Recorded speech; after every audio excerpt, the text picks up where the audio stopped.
தமிழ் சொந்தங்களுக்கு வணக்கம். எனக்கு கோலமே போட தெரியாது, ஒரு சின்ன கோலம் கூட எனக்கு தெரியாது அப்படின்னு சொல்கிற பிள்ளைகளுக்காக நான் 5 புள்ளியில் எப்படி ஈஸியாக போடுறதுன்னு சொல்லிட்டு ஒரு வீடியோ போட்டிருக்கேன் ஏற்கனவே. இதுதான் அந்த 5 புள்ளியில் நான் போட்டிருந்த கோலம். இப்போ அந்த கோலத்தையே நம்ம இந்த மாதிரி டிசைனாகவும் நம்ம பண்ணிக்கலாம் அப்படின்னு சொல்லியிருந்தேன். இன்றைக்கி 7 புள்ளியில் எப்படி போடுறது அப்படிங்கிறத தான் நான் சொல்லிக் கொடுக்க போகிறேன். அதாவது பிகினர்ஸ்க்கு தான், எனக்கு போடவே தெரியாது கோலம் அப்படின்னு சொல்கிறவங்களுக்காக தான் இந்த பதிவு நான் போடுறேன். இந்த மாதிரி 7 புள்ளி, 5 புள்ளி, 3 புள்ளி, 1 புள்ளி வச்சுக்கோங்க. அதுக்கப்புறம் 4 டைரெக்ஷன்லேயும் ஜாயின் பண்ணிவிடுங்க. அதுக்கப்புறம் இடையில இருக்கிற புள்ளிகளை இந்த மாதிரி கோடு போட்டுக்கோங்க. கோடு போட்டதுக்கப்புறம் எப்படி நான் அந்த கோடுகளை ஒவ்வொன்றா சேர்த்துருக்கேன் அப்படிங்கிறத பார்த்துருங்க. ரொம்ப ஈஸி தான் இந்த கோலம். அதுக்கப்புறம் வேறு எந்தெந்த மாதிரிலாம் நம்ம பண்ணிக்கலாம் அப்படின்றதையும் காமிச்சிருக்கேன்.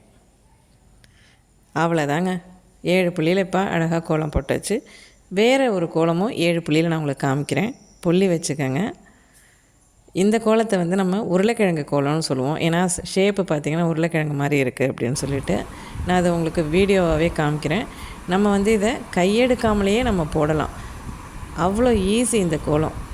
இது நான் தனியாக ஒரு வீடியோவே நான் போட்டிருக்கேன். 7 புள்ளியில் உருளைக்கிழங்கு கோலம் எப்படி போடுறதுன்னு போட்டிருக்கேன். அதாவது இது சிக்கு கோலம். இந்த கோலம் 7 புள்ளியில் போட்டுட்டு அதுக்கப்புறம் ஒரு 8 புள்ளியாக நம்ம சேர்த்தோம்னா அவுட்டரில் இதே மாதிரியே ஒரு உருளைக்கிழங்கு இருக்கு இல்லையா, அது 3 உருளைக்கிழங்கு, அப்புறம் 5 உருளைக்கிழங்கு அப்படின்னு ஒரு பெரிய சிக்கு கோலம் நம்ம போடலாம். அவ்வளோதாங்க, 7 புள்ளியில் அழகாக உருளைக்கிழங்கு கோலம் போட்டாச்சு. அதுக்கப்புறம் ஒரே மாதிரியே இந்த கோலத்தை போடாமல் ஒரு விளக்கு மாதிரி நம்ம கற்பனைக்கு ஏற்ற மாதிரி நான் போட்டுக்கிட்டேன். இதுதாங்க நான் சொன்ன அந்த சிக்கு கோலம். மேலே தெரிகிற ஐகார்டை கிளிக் பண்ணிங்கன்னா இவ்வளோ பெரிய கோலம் தெருவை அடைச்சி எப்படி போடுறது அப்படிங்கிறத நான் விளக்கமாக அந்த வீடியோவில் சொல்லியிருக்கேன். என்னோடய எல்லா வீடியோஸையும் பார்க்குறதுக்கு மறக்காமல் என்னை சப்ஸ்கிரைப் பண்ணுங்கள். கூடவே பெல் ஐகானை கிளிக் பண்ணி ஆல் கொடுத்துருங்க. பிடிச்சிருந்தால் கமெண்ட் பாக்ஸில் போடுங்க. நன்றி சொந்தங்களே.